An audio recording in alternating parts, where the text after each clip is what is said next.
State bank of ಇಂಡಿಯಾದಲ್ಲಿರುವಂತಹ recruitment ಬಗ್ಗೆ ನಾವಿಲ್ಲಿ discussion ಅನ್ನ ಮಾಡ್ತಾ ಇದೀವಿ. ಸೊ ನೋಡ್ರಿ, recruitment of probationary officer advertisement. So ಈ ರಿಕ್ರೂಟ್ಮೆಂಟ್ ಇರೋದು ಯಾವ್ದಕ್ಕಪ್ಪ ಅಂದ್ರೆ ಪ್ರೊಬೇಷನರ್ ಆಫೀಸರ್ ಹುದ್ದೆಗಳಿಗೆ ಏನಪ್ಪ ಅಂದ್ರೆ ರಿಕ್ರೂಟ್ಮೆಂಟ್ ಇದೆ.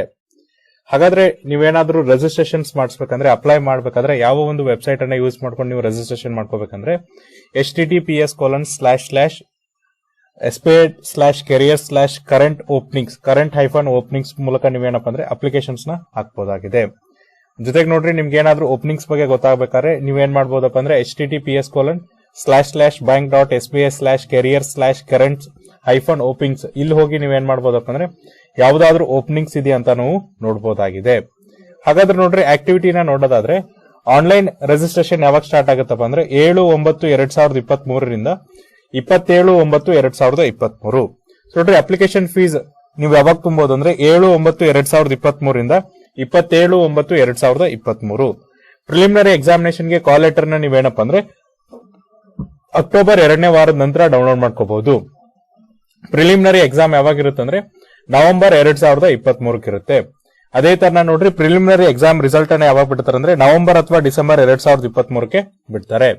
ಅದೇ ತರನಾಗಿ ಮೇನ್ಸ್ ಕಾಲ್ ಲೆಟರ್ ಯಾವಾಗ ಡೌನ್ಲೋಡ್ ಮಾಡ್ಕೋಬಹುದಪ್ಪ ಅಂದ್ರೆ ನವೆಂಬರ್ ಅಥವಾ ಡಿಸೆಂಬರ್ 2023 ಡೌನ್ಲೋಡ್ ಮಾಡ್ಕೋಬಹುದು. ಆನ್ಲೈನ್ ಮೇನ್ ಎಕ್ಸಾಮಿನೇಷನ್ ಡಿಸೆಂಬರ್ ಅಥವಾ ಜನವರಿ 2024 ಏನಪ್ಪ ಅಂದ್ರೆ ಆನ್ಲೈನ್ ಮೇನ್ ಎಕ್ಸಾಮಿನೇಷನ್ ಇರುತ್ತೆ. ರಿಸಲ್ಟ್ ಅನ್ನ ಯಾವಾಗ ಡಿಕ್ಲೇರ್ ಮಾಡ್ತಾರೆ ಅಂದ್ರೆ ಡಿಸೆಂಬರ್ ಅಥವಾ ಜನವರಿಯಲ್ಲಿ ರಿಸಲ್ಟ್ ಅನ್ನ ಡಿಕ್ಲರೇಷನ್ ಮಾಡ್ತಾರೆ. ಫೇಸ್ 3 ಅಂದ್ರೆ ಇಂಟರ್ವ್ಯೂಗೆ ಕಾಲ್ ಲೆಟರ್ ಅನ್ನ ನಿಮಗೆ ಜನವರಿ ಅಥವಾ ಫೆಬ್ರವರಿಯಲ್ಲಿ ಕೊಡ್ತಾ ಹೋಗ್ತಾರೆ. ಜೊತೆಗೆ ನೋಡ್ರಿ, ಸೈಕೋಮೆಟ್ರಿಕ್ ಟೆಸ್ಟ್ ಅನ್ನ ಏನ್ ಮಾಡ್ತಾರಪ್ಪ ಅಂದ್ರೆ ಜನವರಿ ಅಥವಾ ಫೆಬ್ರವರಿಯಲ್ಲಿ ಮಾಡ್ತಾರೆ. ಅದೇ ತರನಾಗಿ ಇಂಟರ್ವ್ಯೂ ಮತ್ತೆ ಗ್ರೂಪ್ ಎಕ್ಸರ್ಸೈಸ್ ಕೂಡ ಜನವರಿ ಅಥವಾ ಫೆಬ್ರವರಿಯಲ್ಲಿ ಇರುತ್ತೆ. ಫೈನಲ್ ರಿಸಲ್ಟ್ ಅನ್ನ ನಿಮಗೆ ಫೆಬ್ರವರಿ ಅಥವಾ ಮಾರ್ಚ್ ಅಲ್ಲಿ ಡಿಕ್ಲೇರ್ ಮಾಡ್ತಾರೆ. ಸೊ ಇದಾದ್ಮೇಲೆ ಪ್ರೀ ಎಕ್ಸಾಮಿನೇಷನ್ ಟ್ರೈನಿಂಗ್ ಇರುತ್ತೆ SC/ST, OBC ಮತ್ತೆ ರಿಲಿಜಿಯಸ್ ಮೈನಾರಿಟಿ ಕಮ್ಯುನಿಟೀಸ್ಗೆ. ಅದಕ್ಕೆ ಕಾಲ್ ಲೆಟರ್ ಯಾವಾಗ ಬರುತ್ತಪ್ಪ ಅಂದ್ರೆ ಅಕ್ಟೋಬರ್ 1ನೇ ವಾರದ ನಂತರ ಬರುತ್ತೆ. ಪ್ರೀ ಎಕ್ಸಾಮ್ ಟ್ರೈನಿಂಗ್ ನೋಡ್ರಿ ನಿಮಗೆ ಅಕ್ಟೋಬರ್ 2ನೇ ವಾರದ ನಂತರ ಕೊಡ್ತಾರೆ. ಹಾಗಾದ್ರೆ ಟೋಟಲ್ ಎಷ್ಟು ವೇಕೆನ್ಸೀಸ್ ಇದೆ ಅಂದ್ರೆ ನೋಡ್ರಿ 2,000 ವೇಕೆನ್ಸೀಸ್ ಏನಪ್ಪ ಅಂದ್ರೆ ಈಗ ಇದಾವೆ. ಸೊ ನೆಕ್ಸ್ಟ್ ಏನ್ ನೋಡೋಣ ಅಂದ್ರೆ ಏಜ್ ಲಿಮಿಟ್ ಮತ್ತೆ ಕ್ವಾಲಿಫಿಕೇಶನ್ಸ್ ನೋಡ್ತಾ ಹೋಗೋಣ.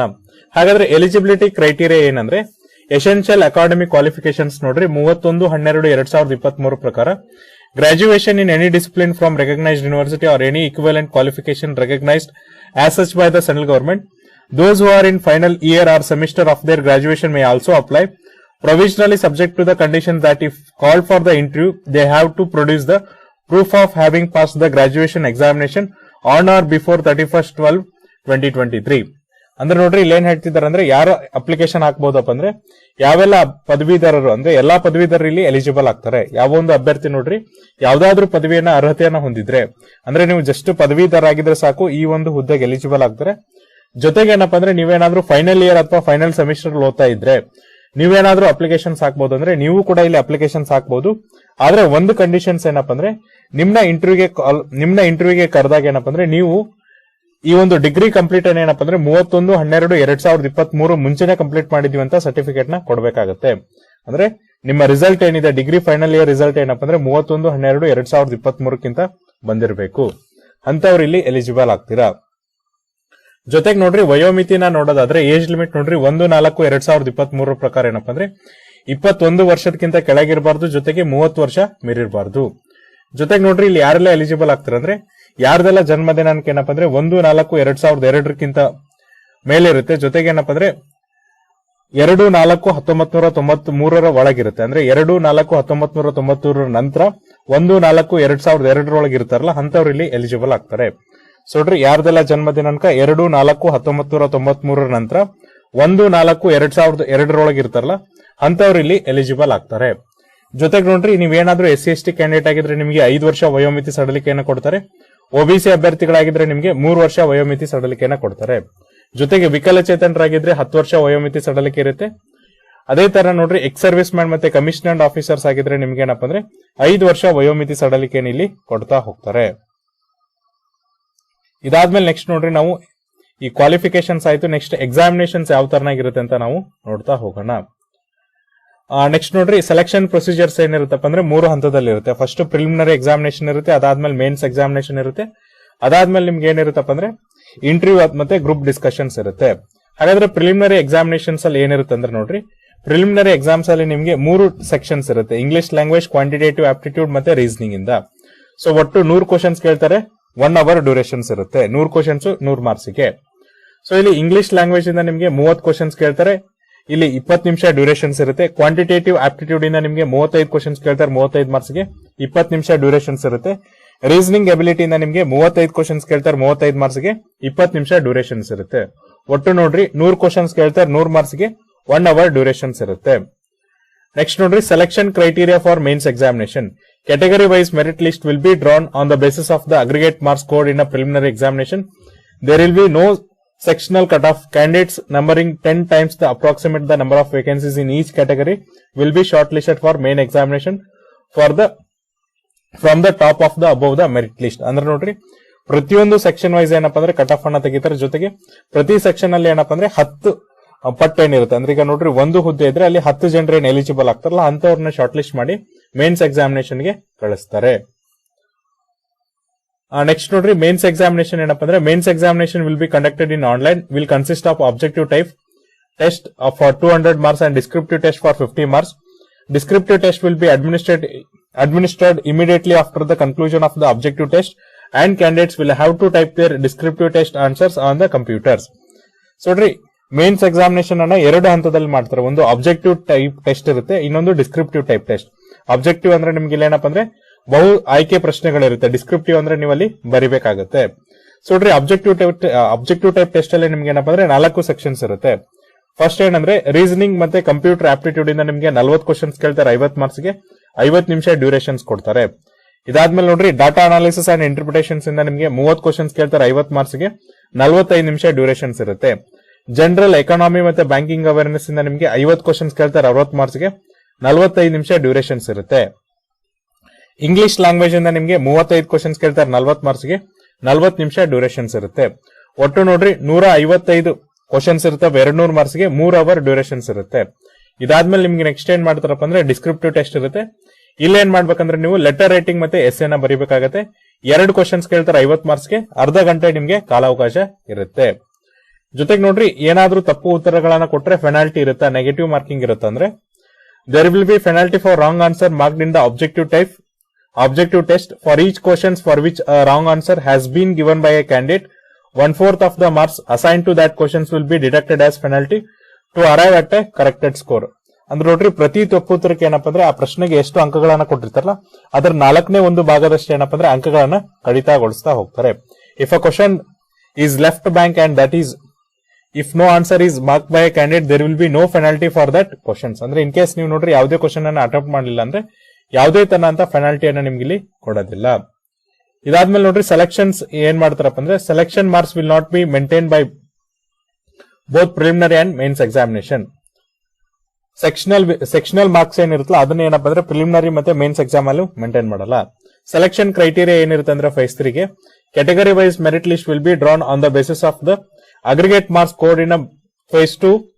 There will be no sectional cutoff. Candidates numbering up to 3 times the approximate number of the category wise vacancies will be shortlisted for phase 3 from the top of the category wise merit list, subject to candidate scoring the minimum aggregate qualifying score as decided by the bank.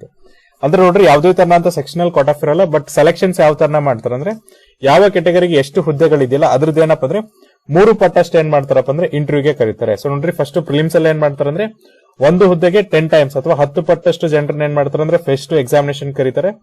Next phase 2 ಇಂದ face 3 ಗೆ mains ಇಂದ interview ಕರಿಬೇಕಾದ್ರೆ ನಿಮ್ಗೆ ಏನ್ ಮಾಡ್ತಾರಪ್ಪ ಅಂದ್ರೆ ಒಂದು ಹುದ್ದೆಗೆ 3 ಜನ ಅಥವಾ 3 ಪಟ್ಟು ವೇಕೆನ್ಸೀಸ್ ಇರುವಷ್ಟು ಏನಪ್ಪ ಅಂದ್ರೆ ಜನರನ್ನ ಕರೀತಾರೆ.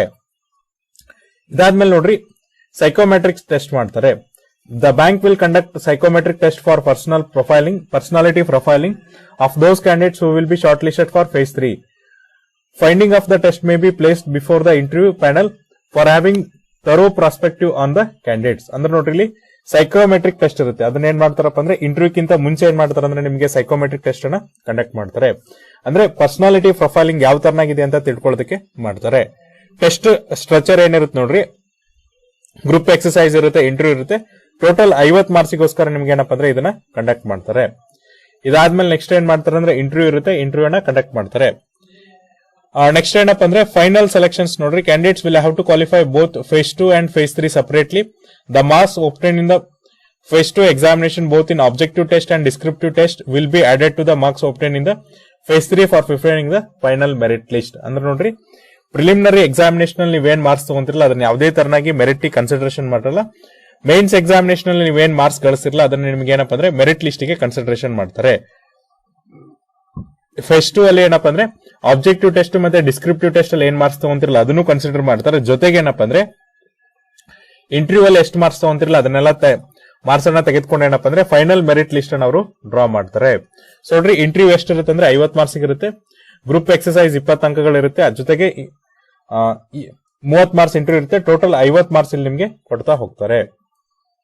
ಸೊ ಇದಾದ್ಮೇಲೆ ನೋಡ್ರಿ ನಿಮ್ಗೆ ಏನ್ ಮಾಡ್ತಾರೆ ಅಂದ್ರೆ ಕಾಲ್ ಲೆಟರ್ ಅನ್ನ ಕೊಡ್ತಾ ಹೋಗ್ತಾರೆ. ಪ್ರೊಬೇಷನ್ ಎಷ್ಟಿರುತ್ತೆ, ರಿಸಲ್ಟ್ ಪಬ್ಲಿಕೇಶನ್ಸ್ ಕೂಡ ಮಾಡ್ತಾರೆ. ಹಾಗಾದ್ರೆ ನಿಮ್ಗೆ ಪ್ರತಿ ತಿಂಗಳ ಸ್ಯಾಲರಿ ಎಷ್ಟು ಕೊಡ್ತಾರಪ್ಪ ಅಂದ್ರೆ ನೋಡ್ರಿ, ಸ್ಟಾರ್ಟಿಂಗ್ ಬೇಸಿಕ್ ಪೇ ಸ್ಕೇಲ್ ಎಷ್ಟಿದೆ ಅಂದ್ರೆ 41,960 ರೂಪಾಯಿಂದ ನಿಮ್ಗೆ ಏನಪ್ಪ ಅಂದ್ರೆ ಅಪ್ ಟು 63,840 ವರೆಗೂ ನಿಮ್ಗೆ ಏನ್ ಮಾಡ್ತಾರೆ ಅಂದ್ರೆ ಈ ಸ್ಕೇಲ್ ಅಲ್ಲೇ ನಿಮ್ಗೆ ಸಂಬಳವನ್ನ ಕೊಡ್ತಾ ಹೋಗ್ತಾರೆ. ಆಮೇಲೆ ನೋಡ್ರಿ, joining, training and career path ಬೇರೆ ಇರುತ್ತೆ. Selected candidate shall be provided a basic banking knowledge through online course which shall be complete before the joining. The selected candidate at the time of joining will have to execute a bond a value of 2 lakh to serve the bank for a minimum period of 3 years. The bond will be invoked by the bank if the candidates resign from the service of the bank before expiry of the 3 years from the date of joining. ಅಂದ್ರೆ ನೋಡ್ರಿ, ನೀವು join ಆಗೋದಕ್ಕಿಂತ ಮುಂಚೆ ಏನ್ ಮಾಡ್ತಾರಪ್ಪ ಅಂದ್ರೆ 2 ಲಕ್ಷ ರೂಪಾಯಿ bond ಮಾಡ್ತಾರೆ. ಅಲ್ಲಿ ನೀವೇನಂದ್ರೆ ಮಿನಿಮಮ್ 3 ಇಯರ್ ಸರ್ವಿಸ್ ಅನ್ನ ಕೊಡಬೇಕಾಗುತ್ತೆ. ಇನ್ ಕೇಸ್ ನೀವು ಮಿನಿಮಮ್ 3 ಇಯರ್ ಸರ್ವಿಸ್ ಅನ್ನ ಕೊಡಲಿಲ್ಲ ಅಂದ್ರೆ ಆ ಬಾಂಡ್ ಅಮೌಂಟ್ ಅನ್ನ ನಿಮ್ಗೆ ಏನಪ್ಪ ಅಂದ್ರೆ ಕೊಡೋದಿಲ್ಲ. ನೆಕ್ಸ್ಟ್ ನೋಡ್ರಿ, ಅಪ್ಲಿಕೇಶನ್ ಫೀಸ್ ಎಷ್ಟಿರುತ್ತೆ ಅಂದ್ರೆ ಅಪ್ಲಿಕೇಶನ್ ಫೀಸ್ ಇಲ್ಲಿ ಜನರಲ್, ಎಕನಾಮಿಕಲಿ ವೀಕರ್ ಸೆಕ್ಷನ್ ಮತ್ತೆ ಒಬಿಸಿ ಕ್ಯಾಂಡಿಡೇಟ್ ಏನಪ್ಪ ಅಂದ್ರೆ 750 ರೂಪಾಯಿ ಇರುತ್ತೆ. SC ST ಮತ್ತೆ ವಿಕಲಚೇತನ ಅಭ್ಯರ್ಥಿಗಳಿಗೆ ಯಾವುದೇ ತರನಂತ ಅಪ್ಲಿಕೇಶನ್ ಫೀಸ್ ಇರೋದಿಲ್ಲ. ಜೊತೆಗೆ ನೋಡ್ರಿ, ನಂಬರ್ ಆಫ್ ಅಟೆಂಪ್ಟ್ಸ್ ಬೇರೆ ಇದೆ. ಎಷ್ಟು ಚಾನ್ಸ್ ಅಲ್ಲಿ ನೀವು ಎಕ್ಸಾಮಿನೇಷನ್ ಕ್ಲಿಯರ್ ಮಾಡ್ಬೇಕಂದ್ರೆ ನೀವೇನಾದ್ರೂ ಜನರಲ್ ಮತ್ತೆ ಎಕನಾಮಿಕಲಿ ವೀಕರ್ ಸೆಕ್ಷನ್ ಆಗಿದ್ರೆ 4 ಚಾನ್ಸ್ ತಗೋಬಹುದು. ಆಮೇಲೆ ನೋಡ್ರಿ, ಒಬಿಸಿ ಅಭ್ಯರ್ಥಿಗಳಾಗಿದ್ರೆ 7 ಚಾನ್ಸಸ್ ಇರುತ್ತೆ. ಜೊತೆಗೆ SC ST ಮತ್ತೆ ವಿಕಲಚೇತನ ಅಭ್ಯರ್ಥಿಗಳಾಗಿದ್ರೆ ಯಾವುದೇ ತರನಂತ ರಿಸ್ಟ್ರಿಕ್ಷನ್ಸ್ ಇಲ್ಲಿ ಇರೋದಿಲ್ಲ. ಸೊ ಒಬಿಸಿ PWD ಅಂದ್ರೆ ವಿಕಲಚೇತನರಾಗಿದ್ದು ನೀವು ಒಬಿಸಿ ಸೆಕ್ಷನ್ ಸೇರಿದ್ರೆ 7 ಚಾನ್ಸ್ ಅನ್ನ ಕೊಡ್ತಾರೆ. ಅದೇ ತರನಾಗಿ ವಿಕಲಚೇತನರಾಗಿದ್ದು ನೀವು ಎಕನಾಮಿಕಲಿ ವೀಕರ್ ಸೆಕ್ಷನ್ ಮತ್ತೆ ಜನರಲ್ ಕ್ಯಾಟಗರಿಗೆ ಸಿಕ್ಕಿದ್ರೆ 7 ಚಾನ್ಸಸ್ ಇರುತ್ತೆ. ಇದು ಬಿಟ್ಟು SC ST ವಿಕಲಚೇತನ ನೋಡ್ರಿ ಯಾವುದೇ ತರನಂತ ರೆಸ್ಟ್ರಿಕ್ಷನ್ಸ್ ಇರಲ್ಲ. ನಿಮ್ಗೆ ಎಷ್ಟು ಬೇಕು ಅಷ್ಟು ಚಾನ್ಸ್ ವರೆಗೂ ನೀವು ಕ್ಲಿಯರ್ ಅನ್ನ ಮಾಡಬಹುದು. ಸೊ ಹೌ ಟು ಅಪ್ಲೈ ಅಂದ್ರೆ 7/9/2023 ಇಂದ 27/9/2023 ವರೆಗೂ ನೀವೇನ್ ಮಾಡಬಹುದಪ್ಪ ಅಂದ್ರೆ SBI ವೆಬ್ಸೈಟ್ ಅನ್ನ ಯೂಸ್ ಮಾಡಿಕೊಂಡು ಆನ್ಲೈನ್ ಅಪ್ಲಿಕೇಶನ್ಸ್ ನ ಹಾಕಬಹುದಾಗಿದೆ. ಅದು ಕೂಡ ನೋಡ್ರಿ https://bank.sbi/career/current-openings ಇಲ್ಲಿ ಮೂಲಕ ನೀವೇನಪ್ಪ ಅಂದ್ರೆ ಅಪ್ಲಿಕೇಶನ್ಸ್ ನ ಹಾಕಬಹುದಾಗಿದೆ. ಸೊ ಇದಾದ್ಮೇಲೆ ನೆಕ್ಸ್ಟ್ ನೋಡ್ರಿ ನಾವೇನ್ ಡಿಸ್ಕಸ್ ಮಾಡೋಣ ಅಂದ್ರೆ ಈ ಒಂದು ಎಕ್ಸಾಮಿನೇಷನ್ಸ್ ಏನಪ್ಪ ಅಂದ್ರೆ ಎಕ್ಸಾಮಿನೇಷನ್ ಸೆಂಟರ್ಸ್ ಎಲ್ಲಿದೆ ಕರ್ನಾಟಕದಲ್ಲಿ ಅಂತ ನಾವು ಡಿಸ್ಕಸ್ ಮಾಡ್ತಾ ಹೋಗೋಣ. ಸೊ ನೋಡ್ರಿ, ಕರ್ನಾಟಕದಲ್ಲಿ ಎಕ್ಸಾಮಿನೇಷನ್ ಸೆಂಟರ್ಸ್ ಎಲ್ಲಿದೆ ಅಂದ್ರೆ ಬೆಳಗಾವಿ, ಬೆಂಗಳೂರು, ಬೀದರ್, ದಾವಣಗೆರೆ, ಧಾರವಾಡ, ಗುಲ್ಬರ್ಗ, ಹಾಸನ, ಹುಬ್ಬಳ್ಳಿ, ಮಂಡ್ಯ, ಮಂಗಳೂರು, ಮೈಸೂರು, ಶಿವಮೊಗ್ಗ ಮತ್ತೆ ಉಡುಪಿಲಿ ಏನಪ್ಪ ಅಂದ್ರೆ ಎಕ್ಸಾಮಿನೇಷನ್ ಸೆಂಟರ್ಸ್ ಇದೆ. ಇದು ಪ್ರಿಲಿಮಿನರಿ ಎಕ್ಸಾಮಿನೇಷನ್ ಸೆಂಟರ್ಸ್ ಆದ್ರೆ ಮೇನ್ಸ್ ಎಕ್ಸಾಮಿನೇಷನ್ ಸೆಂಟರ್ ಏನಪ್ಪ ಅಂದ್ರೆ ಬೆಂಗಳೂರಲ್ಲಿ ಮಾತ್ರ ಇರುತ್ತೆ. ಸೊ ಇದು ಏನಪ್ಪ ಅಂದ್ರೆ SBI ದಲ್ಲಿ ಇರುವಂತಹ 200 ಪ್ರೊಬೇಷನರ್ ಹುದ್ದೆಗಳ ಬಗ್ಗೆ ಇರುವಂತಹ ಮಾಹಿತಿ. ಇನ್ ಕೇಸ್ ನಿಮ್ಗೆ ಇದರಲ್ಲಿ ಏನಾದ್ರೂ ಡೌಟ್ ಇದ್ರೆ ನಾವು ನಮ್ಮ ಡಿಸ್ಕ್ರಿಪ್ಷನ್ ಬಾಕ್ಸ್ ಅಲ್ಲಿ ಅಫಿಷಿಯಲ್ PDF ಲಿಂಕ್ ಅನ್ನ ಕೊಡ್ತೀವಿ. ಅದನ್ನ ಕ್ಲಿಕ್ ಮಾಡಿದ್ರೆ ನಿಮ್ಗೆ ಎಂಟೈರ್ PDF ಡೌನ್ಲೋಡ್ ಆಗುತ್ತೆ. ಅಲ್ಲಿ ನೀವು ನಿಮ್ಮ ಡೌಟ್ಸ್ ಅನ್ನ ಸಾಲ್ವ್ ಮಾಡಬಹುದು.